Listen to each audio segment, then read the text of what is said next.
Welcome to another garden vlog, and today not sure what we're going to look at here, but we'll first start at pineapple guavas. A lot of them look pretty sad, but as you can see, they are starting to bloom, at least one or two of them. Another failed attempt to do a garden vlog without anybody coming out. He had been out like in the house for a while. Haven't really seen a peep of him, but as soon as I walked out the door, started filming. Daddy! I'm trying to get out early in the morning, and the mosquitoes are really bad out here. But yeah, that guy there, that's my original two plants that I dug in the same hole. And there's two flowers, and there's a bunch of flower buds that haven't opened yet. No signs of any of the other pineapple guavas blooming yet. But we see a lot of stress on these guys. Look at the major dieback. Now look at that is death. You know, it's not just leaf drop. Major dieback on these two here.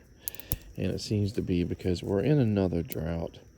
I'm not sure if it's officially on the news or whatever yet, but we definitely are deficient on rain.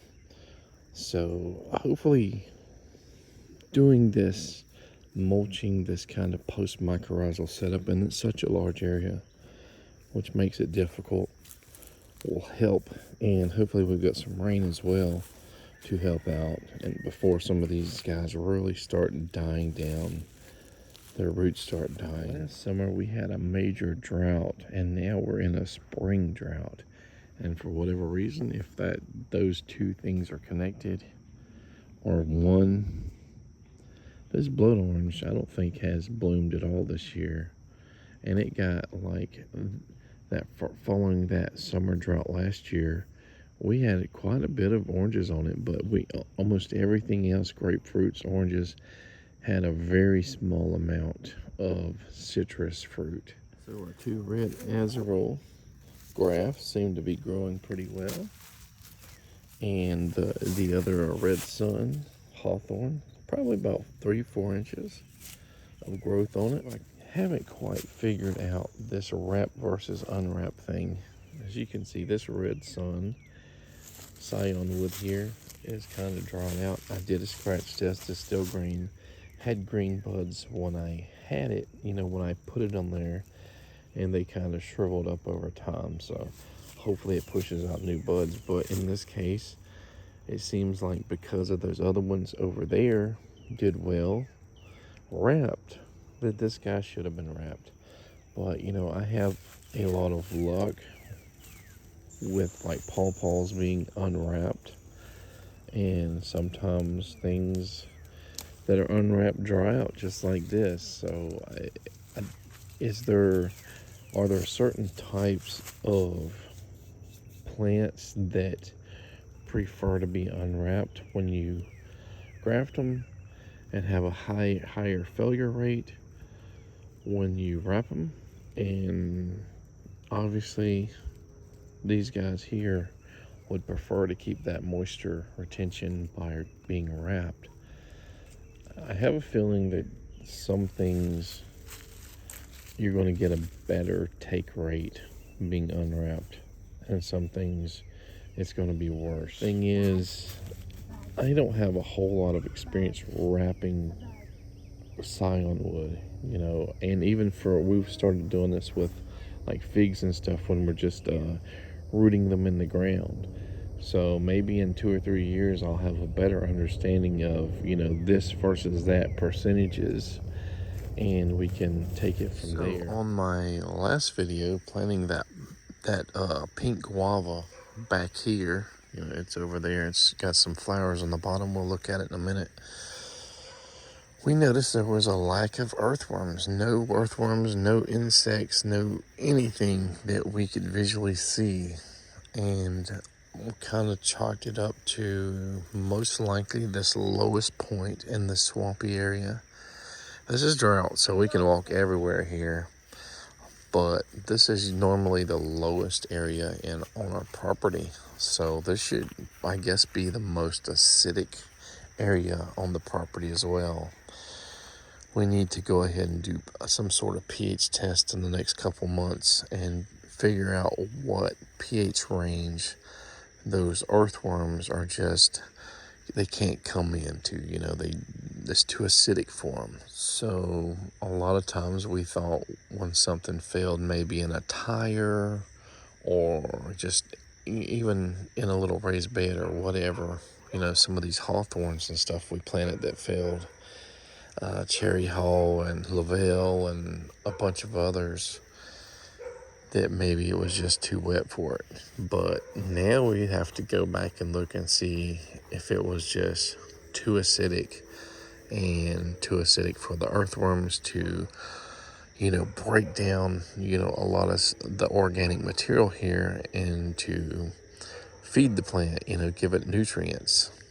Are plants able to take in nutrients, or certain types of plants not able to take in nutrients because they don't have the right creatures and stuff breaking down the organic material? So there's some of those blooms there.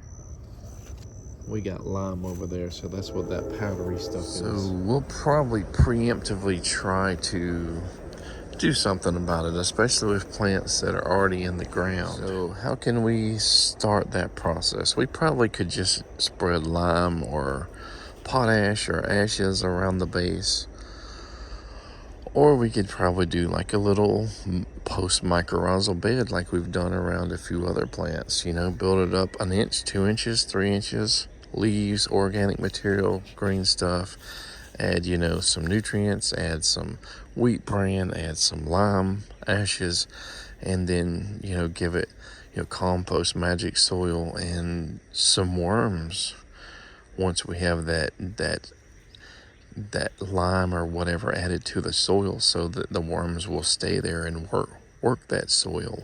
And if we see more active growth and vigor and brighter leaves, and of course that also helps with water retention in the soil. And we're in our second drought, so not even been a year and we're in our second drought. Not many of these dwarf river-bearing mulberries left. The squirrels and birds have just, I just dropped it. There was a squirrel up here when I came up here to film. Good? 2, 1, go. Go to the tree. Boop, boop, boop, boop, boop, boop. Up, JJ won. So a few months ago, I tried to root some of the suckers from that Tennessee seedling, that Tennessee avocado pawpaw, and the pawpaw that was coming up. We had a couple of them coming up in bad spots. That guy actually leafed out, and you can see it kind of dried up already, so I doubt it's going to come back from the roots. And then I did a second one where I chopped the big portion of the top off, and then I put a graft at the top and a side graft here. That is a side graft, actually. I can't hardly talk with these kids screaming. I put a side... What? You got to the trampoline first? So that's what you interrupted the video for?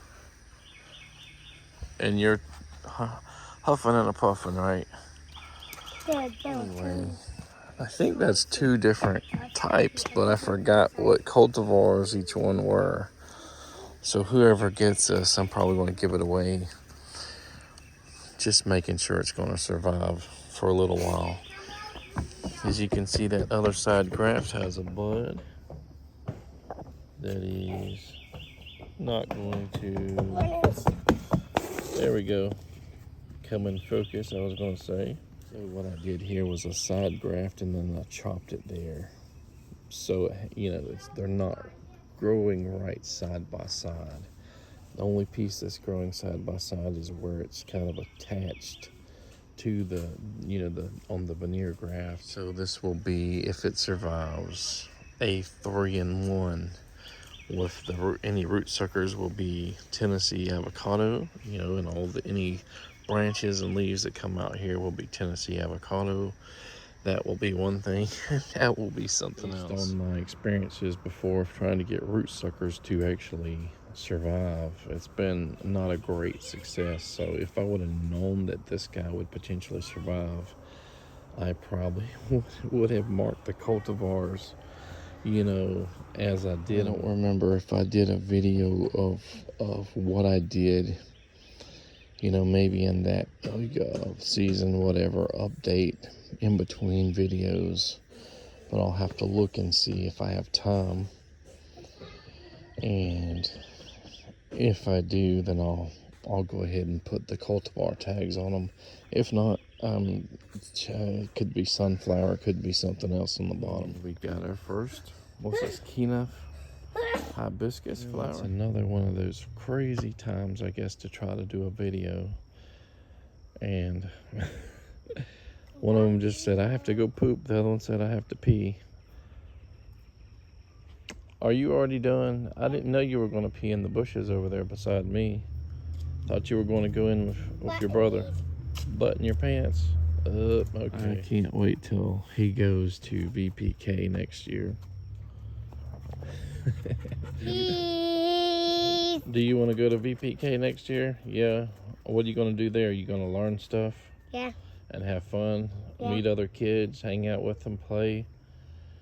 You like other kids playing with them? Oh, I like playing with me. Huh? I'm playing with me. Look at the camera. You don't like playing with other kids? That's a girl. Okay. Well, I don't think this is how I planned this video to go. I'm distracted. Distracted. So every time I kind of have a thought in my head, Daddy, look at me. Daddy, come here. Daddy, I gotta pee. I gotta poop. I gotta do this and that. You guys are probably tired of hearing about it. You probably think it's cute when you see the kids running around on video. I mean, we are sort of a family. This is like our shared YouTube channel, and as they get older, I'm probably going to let some of them do some of their own content. The oldest one's probably going to do some science experiments and stuff, and of course, they sort of all love using Mama's phone to do their little videos, pretend they're YouTube stars and stuff like that. And in the right circumstances, I think Natalie does want to do a lot of talk videos, serious stuff, FA videos, and just life videos, and all that stuff. But it's just been way too hectic. These kids, we can have a clean house, and in 20 minutes they can rake 1, 2, 3 rooms. In 2 days they could wreck 4 rooms, and faster than we can clean it. So we have to constantly scramble to get the kids to not make messes, to clean up after themselves, and try to focus, because I don't really let them do laundry or anything, or use the washing machine or anything like that. So I got to do all the laundry, plus take care of Natalie, plus try to get the kids to stop making big messes. With Natalie's disease, her neuromuscular disorder, she's sick all the time. So that's just adding, more stuff to the responsibilities that I have. I can't ever see myself, however, just abandoning, experimenting in the garden, trying to grow new things and more things, and hopefully learning how to propagate more things. And my biggest goal would be to have all 3 kids involved in propagation, grafting, everything like that, to keep it going, to eventually make money, to sell fruit, to sell plants, and to provide a lot of food, from their own garden. At the same token, or whatever, I know a lot of people that have had farms and businesses and stuff that the kids just did not want anything to do with when they grew up. They wanted to leave and to find their own life and adventures. I think Natalie is calling me. She's rushing me to get coffee or to do something. So I'm going to go ahead and end this video soon. My biggest question right now is whether I'm going to do another plant order. What? What? Don't do a video. Like that, and I'm interrupted by another kid telling me to turn the video off. Okay, so anyway, yeah, I gotta figure out if I can budget in one more order. It's gonna be super tight this month if I do, and it's gonna be a small order most likely. But there are things that I would like to go ahead and start the process with grafting a few other things or rooting a few other things. And there went Legos, hundreds of Legos all over. Why did you do that? No, Jonathan did. He threw it. No, See? I knocked him down. You knocked them down. Well, you shouldn't have done that. All right. Take care, guys. You need to pick them up since you knocked them down. Not me. You picked him. Pick them up, Jonathan. All right. Tell everybody to take care, JJ. Say bye-bye. Take care, everybody. Look at Bye-bye. the camera. Wave at the camera.